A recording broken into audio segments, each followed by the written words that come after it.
how would you introduce yourself if this is somebody's first time meeting you?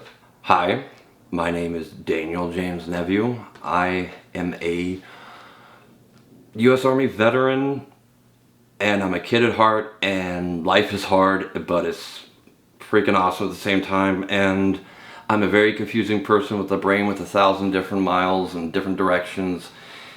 And if you just take a moment, I know I can be off-putting with I talk. Strangely, if you take a moment to get to know me, I promise, man, I can make you laugh. I promise. It doesn't matter who you are. It doesn't matter what culture you're from, what age you are, what sex you are, what gender you are. I don't care. I like people having a good time. And so if people can laugh, trust me, I'm happy. 5.5 years ago, we first met. I interviewed you about your mental health disorders, and millions of people around the world saw it. You had a great impact on the world. In that interview, to start, I asked you, do you think you will ever feel happiness again? And you said no. Do you believe you still possess the ability to be happy? No. I know that sounds weird because I'm like half smiling right now. I don't, right now. Maybe there's a way to get it back, but no. I don't think I can experience joy. I don't. Well, here we are, 5.5 years later. A grizzly beard added upon my face. A big old beard is now on your face. Curly hair. Older, wiser, dumber at the same time. Yes. Were you correct? Do you feel happiness or no? I absolutely do. I do. I mean, they're fleeting, but happiness is fleeting. But man, I take those opportunities and I am thankful for them. Did you think you would have moments like that back when we first met? No. No, I didn't. Complete loss of any hope. I think I straggled along out of sheer will, and I'm a very stubborn redhead. That was what kept me alive, I think. Honestly, it was just will, and I love my mom. That's what kept me alive. I loved life. And something one day just kind of clicked, and it was a steady down, and trying to hide it. You know, because you don't really know that you're going down until you realize that you're not happy with anything. Like, nothing makes you happy. You used to be happy all the time, and now everything that made you happy is just tiresome. What would you say the ratio is of percentage of time you feel joy to percentage of time you're struggling with your mental health? That is directly correlated with how often am I seeing people. And like it really is. If I'm alone and isolated, and I do that to myself constantly still, I struggle with that. It's bad. It still gets very bad. Like, I don't want to give a rosy impression that, life is good. I'm a lumberjack living in the woods of Texas and enjoying furry animals all the time. I am a lumberjack. I live in Texas. I have a lot of furry animals and I love the woods. But a lot of times those woods have shadows and those shadows bite. And I'd say 50-50. And trust me, I'll take that. I will. That's the lottery right there. 50-50 is the lottery for me. Do you think about the future? I haven't for a really long time. In fact, the future,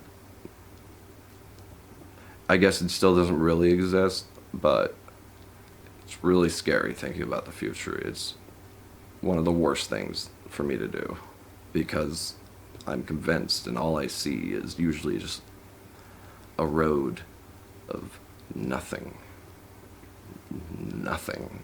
Just every morning, the same sun coming through the same window at the same time to wake you up to the same day of the same pain, of the same extreme boredom, of the same frustrations, and you see where this goes. And so I'm trying really hard not to. I'm trying to find a way to be comfortable with the present because I'm not comfortable with the present. I'm not comfortable with the past. I'm definitely scared to death of the future. If there's somebody watching this video who's in a similar headspace to where you were 5.5 years ago, what would you say? That's a hard one. Honestly, if I were to meet me at that time. I would listen to everything. I would, actively. Again, I love people. I do. People are so interesting. They're fascinating. And I would listen to him. I'd let him get through what he's been through. He'd tell me about it. I would empathize. I would actually, by the way, actively listening to someone and just hearing words is different. Try and listen. And when he'd finished, I would say, first off, brother, I feel you. That is awful. It really is. There's not going to be an adequate way for me to say how awful your life is right now. I want to preface that. Okay, Daniel? Okay, Daniel. Second, be bold in your attempts to live. If you wallow in the darkness and you refuse to swim against the current, you will drown. It will happen. But where's the fun in that? Do it for you. Don't do it for anyone else. That's important. If you're doing it for someone else, you will fail. Do it for you. But do it. Like, it's an ever-reaching darkness from which there is no escape, but there's light there. You can find it. You just gotta get through it, man. Oh, there we are. Look. There we are. Like it never ended. Except you look better than you did 5.5 years ago. And I look like the... Oh, can I show you my license? Do I have my license? No, I don't have it on. I look like the black and white Wolfman movie in my license. Like my hair's like... and my beard's like... I think your beard and hair make you look distinguished and quite handsome. Merci beaucoup. Exactly. That's the style these days. Muscamesk. Every single... I would estimate every single day I've received messages from people all over the world, every country, asking me, how's Daniel doing? Your interview across our platforms was viewed, I think, over 40 million times and just resonated with people from every corner of the world. Why do you think that is? I had a sarcastic answer. I'm keeping it to myself. Can I say my sarcastic answer and you cut it out if it's too rude? Sure. Because no one had anything better to do that day. I don't know. I don't know, man. I don't. People are unbelievably kind. And the way they connected, I still don't understand it. I don't. The way people, the messages, I'm no longer scared to open my messages because I realize in my 5.5 years since or 5 years, whatever, I've maybe received like 6, 7, 8 unkind messages. Every single other one is just people saying, I relate and I connect. And I did not think that would happen. I thought I was kind of a really weird oddball, you know? Like just oddball. So I think people were just going to be like, oh, that's nice, crazy person. Change channel. Well, I think that's a good message for other people out there who struggle with their mental health. That here we have a guy who, I think you'll admit you struggle a lot. You shared your story very, very openly, and you were met with love and warmth. Do you mind sharing all of your mental health disorders? Okay, so we got them zeroed in, finally. Has it changed over the years? Yes, because they were just throwing things at the wall at the beginning. There was just so many, and I didn't even understand what they were saying. I was like, Brent, what are these words? What are these acronyms? I was lost. I had no idea what was going on. They were just saying things like personality disorder, schizoaffective, like 7 different things, I think, in the beginning. Now it's pretty simple. Severe depressive disorder, schizoaffective bipolar type, with panic attacks. Do you still struggle with psychosis? Quite often. About, I'd estimate 2 or 3 years ago, you called me and we had a conversation that I don't even know if you recall. Because I don't know what you're talking about. I think you might have been in active psychosis. Shoot. Okay, let me have it. And I'm happy I could be there for you during that time. I'm not letting you have it. I thought I could share the story and you could share. You have absolute permission to. Yes. Okay, yeah, I just want. I want honesty. I want truth. When you hide it, it's so much worse. Actually, that was my first question, if you even remembered it, and No. you answered that. You don't. Well, you called me, and you said you were driving, and you said that somebody was following you, so you had to speed really fast, and you were talking really frantically, really fast, and I was like, oh goodness, like, he must be in physical danger driving that fast, and it sounds like psychosis. And very fortunately, I had interviewed somebody who experiences psychosis a few days prior, and I asked her during the interview, when you're experiencing psychosis, do you hope your loved ones and friends try to convince you that it's not true? What should they do? And she's told me, if I'm experiencing psychosis and they try to tell me it's not true, I'll think they're part of the conspiracy. So I remember that. So I thought to myself, all right, I'm not going to tell Daniel there's nobody following him. I'm just going to help him get safe. So I said, Daniel, sounds like you're going through a lot. I think you should pull over to the side of the road and put on some music you like. What's your favorite song? What's the song that helps you feel calm? What answer did I give? Because I have an answer right now in my head. I don't remember the song, but Bridge over troubled water. I honestly don't recall the song. It might have been that, but you listened, and I could literally, over the phone, states away, feel your heart rate calming down. Do you remember that at all? Not even a flash. I have zero recollection of that. Oh. Thank you, though. Yeah, of course. Thank you. I think it would be helpful if the audience understood that we've become friends over the past 5.5 years. Heck yes. So it's not uncommon for us to correspond. That's the only time I recall us talking on the phone while you were in active psychosis. But do you have any feedback for me? Did I do everything right? Anything I could do better next time? How did you get me to pull over? I just told you. I said, hey, like, I think the safest thing you could do right now is to pull over. Try to regulate your breathing. I could almost hear like you were having a panic attack. And just put on a song you like. So I didn't even acknowledge the fact that you thought somebody was chasing after you. I think you did very well. Like, very well. It's not just that you'll think they're part of the conspiracy. That's not often what I think. What I think is they're not listening. They don't know. And I will fight harder to convince. And I'll bring all this proof. And they'll be like, okay, that's great, Daniel, but it's not real. I'm like, instead of saying that, just say, you know what, it might be real. I don't know. I'm not there with you right now. It might be real. But even if it's real, do you think it's safe to be driving this fast on the highway, talking to me on the phone? Or do you think it's safe for you to pull over? Because even if someone's following you, you know what? They'll pull over behind you and they'll stop too. And then you'll both just be stopped. Something like that. Like, yeah, you did great. You did great. Now in this moment, do you know nobody was chasing you? Yes, I know. Absolutely. Like, I'm sure no one was chasing me. I'm sure I was... Man, I wonder how I got home. Like, I hate those. This is the stuff that scares me the most. Is when I'm having psychosis or when I'm coming out of a seizure, like a really bad cluster seizures that put me in the ICU and intubation and everything. People, when a few days later, will be like, hey, so you want to talk about what you called me about? Check my phone. We talked for like an hour? What? Oh no. It's so mortifying. You lose time? Time, space, everything. There is no orientation for you because you don't know what the hell's going on. Would an example of full-blown active psychosis be when you called me and thought somebody was following you?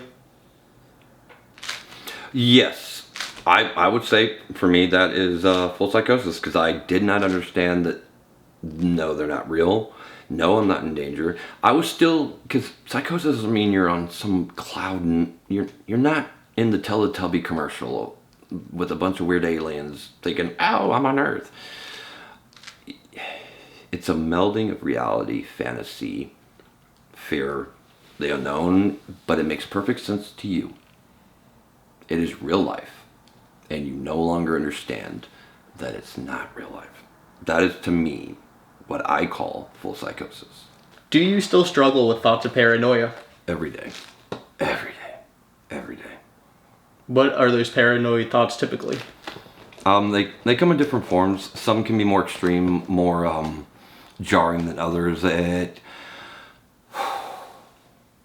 I'm getting excited just talking about it. Not excited, that's the wrong word, but my heart rate raises. Like a less extreme one would be that the woman that I just ordered my very manly venti hot chai tea latte made with sweet cream and extra whipped cream on top, Starbucks drink. She just noticed that I really don't have any teeth, and she's really upset at me. She doesn't like me. She hates me now. Look at her. She hates me. I hate me. Look at me. I don't have any teeth. Dude, how old are you? Like, I'm in my late 30s. You look like you're in your 90s. I hate my life. That would be more of a, like, minor. Kind of thinking people's thoughts for them instead of giving them a chance just to be nice to you. You convinced yourself that this lady hates you because of something that you are self-conscious yourself about. I am supremely self-conscious about my oral problems. What is schizoaffective disorder and how does it impact you? Okay, I'm gonna do my best here. And to me it's funny because I served in military intelligence for several years and I can't describe mental health very well. Okay, schizoaffective. What it is, the best way I can describe it is it's schizophrenia mixed with either depression and bipolar. It's a melding of the two. It's not all three really, but it's either schizoaffective bipolar, which is what I am, or it's schizoaffective depressive. And it's schizophrenia and depression, or schizophrenia and bipolar. But you also have major depressive disorder? Yes, it's like a separate. Like I said, I don't understand things. There's so many people in lab coats with words, and it gets very confusing, and you don't know anymore. I'm doing my best. Yes. Basically, I'm just a really messed up person who's the triangle, which is schizoaffective bipolar, but also severe depression. And that means not segments and phases of depression. We're talking months long, deep, unending depression, but because I have bipolar and especially severe insomnia, mania, I also get moments of, during those very long depressive orders that never end, I also get moments of, like, imagine a heart rate. It's like, depressed, heart rate. That was Daniel for about 10 days of no sleep, super energetic, get a lot of writing done, I feel great, and then die. The mania part of the bipolar, I'm kind of in that right now, because I've been awake for I think 2.5 days. Nothing compared to what I've done in the past, but yeah, I'm a little manic right now, so my brain is firing on too many cylinders and it's difficult for me to focus on a single thread. What are some signs to others that you're manic? If you can't keep a darn conversation thread going with me for more than 20 seconds before we're diving, let's say the question you just asked me, what was the question? See, there it is. There's a sign right there. I don't know what we're talking about right now. And I just kind of smiled a little bit because you're finding humor in it. I think it's funny too. It's annoying, but you know what? It's me. Take it or leave it. Do you try to intervene though when you're feeling manic? Is there anything you do to prevent yourself acting dangerously and taking on more risk than you should? I just did it. I took a breath because I realized I was going off in too many directions. I just I need one more. Yeah. How long do your cycles typically last between mania and depression? Usually something like a week to 10 days of mania, usually accompanied by zero sleep, severe insomnia, and then 3 weeks or so, longer, sometimes up to 7-8 weeks. There is no regular schedule. Does that make sense? So 1 month it could be, hey, 10 days of mania, 20 days of depression, hey, I'm feeling better, I'm not sleeping, but hey, I'm happy, I'll take it. But then it's 4 months of depression without any ups, and you just want to die. But then Chris sends you a weird, awesome Lord of the Rings meme GIF thing on Instagram, and you're like, That is the best thing I've seen in the last 3 weeks. I'm so happy you said that. And for a moment, you're okay. There is nothing weird about the memes I send. Oh, there's some of them.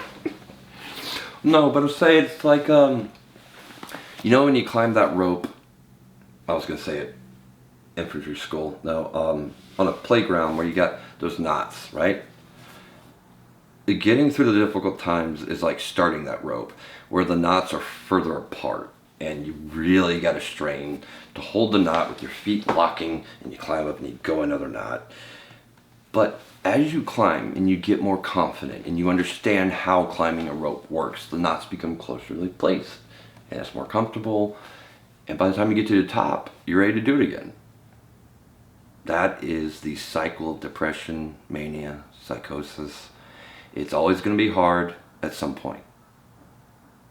But at some point, it's always going to be easier. Do you prefer... Are you about to ask me if I prefer mania or depression? Because people ask that a lot. Was that the question you were going to ask? I was going to ask that, and then I thought a better way to phrase it may be, when you're depressed, does mania feel like a welcome escape? Yes. I'm going to be honest. Like, everyone's different. Everyone feels different. If I have a choice, I will take mania. Even though I embarrass myself constantly, people will be like, I'll realize I work on a minute 10 video for 14 straight hours. But man, when you've gone 4 or 5 months, and I don't have the words for severe depression. For me, that is the worst. I'll take psychosis, because at least that's interesting. Even if it's horrifying 99% of the time, it's interesting. Sometimes it's really pretty and nice. I'll take mania, because I talk too much, but I love the night too. Those endless hours of the night where the rest of the world is asleep. But no one bothers me for like 5 hours. Those nights are special to me, even though it's mania. I know it's not natural. I know it's not healthy. Those 5 hours are mine. I'll take that any day over depression. I have nothing good to say about depression. Other than just keep swimming. Just keep swimming. Eventually, it's not forever. Nothing's forever. Not even life. Literally, nothing's forever. Not existence. The universe will end one day. So, you have to say to yourself, even if it's going to be 1 billion years, it's got to end at some point. I just wanted to add a bit of context for this interview. I hope you're okay with me sharing this. Yes. That I came here to meet Daniel, and you told me you're in an active manic state. No, I didn't. He did not tell me that. Never mind. I told him that several times. You'll see me literally say the words.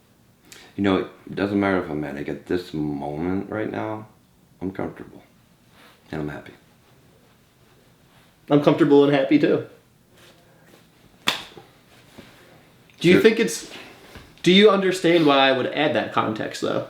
I actually appreciate that context, because if it's a viewer who doesn't know me or doesn't know anything about bipolar or mania at all, they may just see, honestly, someone may mistake it for something like a drug, because it feels like that, I guess. I don't know. I appreciate the context, because a lot of people will think that's me always like that. Confusing, ranting, jumping point to point. It's like being on a river and you have a little bunch of rocks to jump across, but instead of a nice little line, they're just scattered. And you're trying to find your way to the other side of the bank. I just thought of something I wanted to share with you. Yeah. Our friendship has kind of made me reevaluate all types of different things. For example, the other day I was going for a jog, and it was the middle of the day during like a weekday, so there weren't a lot of other people out and about. And I was running by a lady, and she looked really disheveled. To be honest, she kind of looked homeless.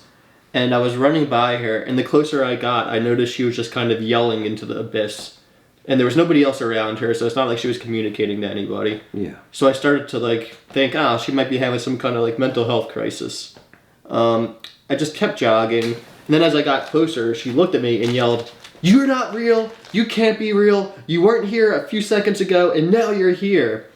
And then it really confirmed for me that she's having some type of mental health crisis, and she might be like confusing what's a hallucination and what's not. Yeah. And I mean, the thing is, when you're like living your life and you're just going for a jog, That can be frightening, by the way. I'm sure.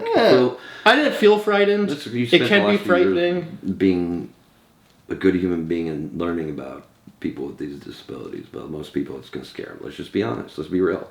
That's going to scare the average citizen on the side of the street taking a jog. Yeah, it definitely would scare a lot of people, and I don't hold anyone any type of judgment if they would be scared by that. It's a gut reaction. But the thing is, like, that happens. I understand what's probably happening, but I just keep on jogging. What am I going to do in that moment? Because for every person out there you see like that, there's many, many, many more who are going through the same thing. That's a horrible fear of mine.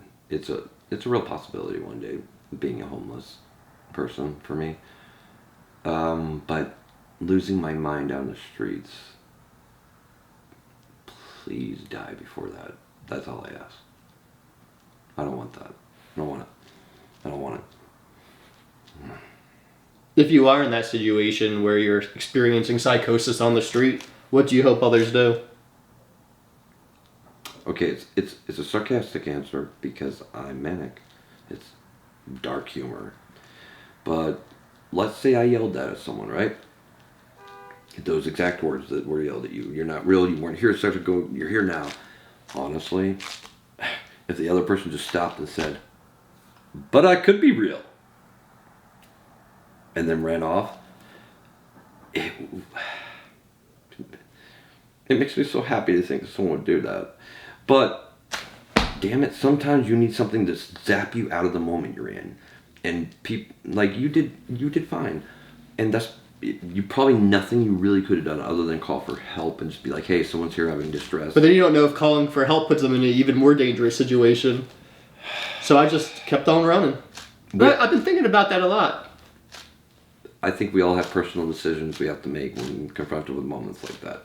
And I think you did the right thing for you. You did the right thing for her with how you felt in that situation, and I think you handled it well. I would have handled it differently, but that's just because... What would you have done? Exactly what I just said. I'm not kidding. Like, I would have stopped and been like, but I could be, right? Just to see if they can converse with me. Just to see, are they mentally capable of talking with me in any rational way? And you'd be surprised sometimes, even in psychosis, they'll be like, you're talking. Sometimes you can logic your way out of insanity. I know that sounds insane, but for me, that's what helps a lot of times is if people will just take a moment to... It's so difficult because everyone's so different. I can't speak for other people. I can't speak for that woman. I can't. What's good for her is bad for me. Tell me about your hallucinations. God. They're very good questions. It just takes me a second to gather my thoughts because it's like someone saying, oh, you read Fellowship of the Ring. Tell me what it's about. Do you have like 10 hours? But I'll do my best to do it. And they're not all bad. First off, I wanna preface this. They are not all bad. What's the percentage though? How many are positive? How many are negative? That's where it sucks. 80% negative, 20% positive. What are the negative ones like? There's a guy called the Yellow Man. He is a humanoid figure made of charcoal bark off a dead tree. That's what his skin's like. His nails are... It sounds ridiculous. They're human teeth. Okay, he has like six fingers. Do I have 6? Wow, Daniel. You counted your fingers because you didn't know if you had 5 or 6. Oh, it's a long day. Give me 1 second, I'm sorry. Everything's okay.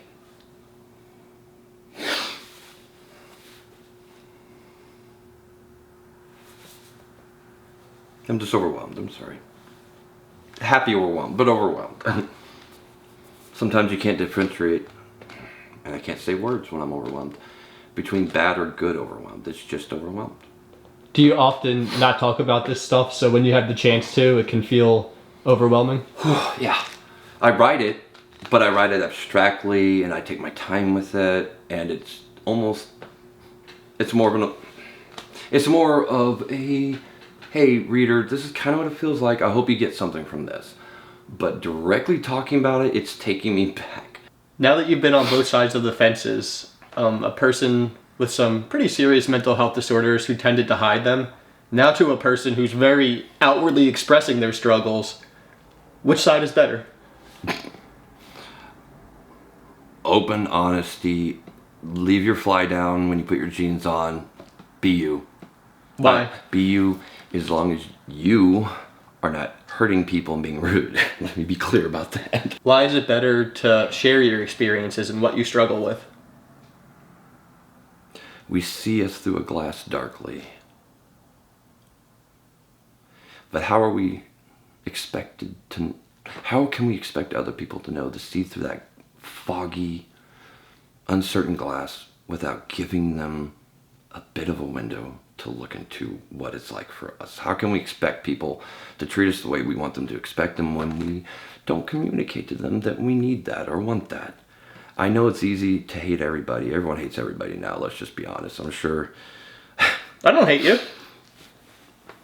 I hate you. No, I do not. No, I don't know where I was going. I had a word and a thought. Can you grab that thought for me? Is that Yes. The question was, why is it better to share your experiences rather glass darkly. Got it.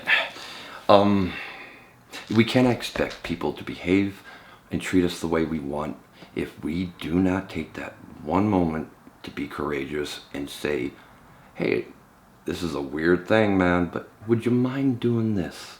Or just being like, no one listens, no one's hearing me scream, and that's true, because we scream in the dark alone.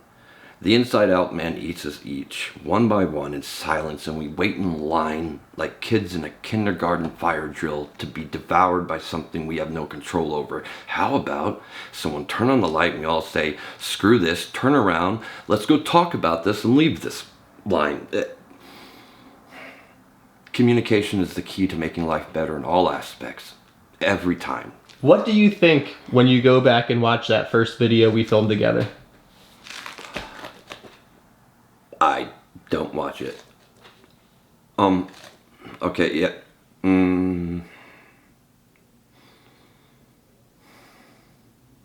I am so happy that I met so many good people. Without that interview, I wouldn't have the enormous leaps in my life. Don't worry, I'm still drowning every other day, but damn it, darn it, I am breaking the surface of the water too. And people are there. There's people in my life that I met because of that interview. There's moments I wouldn't have had. There's trips. There's adventures. But watching that is... Yeah, that guy in that video is a lost soul. And watching it puts me back in that chair. I don't like that chair, so I avoid it. I don't watch it. I'm glad people do. I'm glad people still connect with it. I still get messages every day from people who just saw it for the first time 5.5 years later. Are you still a lost soul? Absolutely, but I have a compass, a topographical map. I've got a partner with me now, and I'm okay being lost for a little bit. I will find my way. Do you think the same way when you're not manic? A lot more depression. Not so much, a lot more darkness, difficulty to see the light, but I still see it. Because of that first video, there's people to remind me that there's light. After your first interview, there's a lot of people out there who care about you. What would you like to say to those people? You know, I love language. All languages. I think the written word is one of man's greatest achievements. I think language, it's beautiful. It gives us a way to express ourselves. I don't know what to say to you guys. I am a writer, and I love expressing myself in ways that people can understand, but you guys have literally... you've changed me and how I expect people to treat me. I expect more now. I expect people to treat me with respect. Give me a chance. I expect people to just be a decent human being for once. And that was because of you guys. I didn't think I deserved it. I didn't think I wanted it. I didn't think I cared about it before. I fully expected shoe hills and get away from this freak. If you think about that, that's amazing. You guys literally changed how my brain works in a wonderful way. And I think, heck yeah, thank you. What do you expect now? I expect decency. I expect friendliness. I expect you to laugh at my inappropriate jokes, especially when they're ill-timed, not correct, out of left field. Just give me a sympathy laughter. I expect that. I expect compassion. I expect emotional connection. I expect profound connection with a few people now. I have people in my life now. I have people in my life now.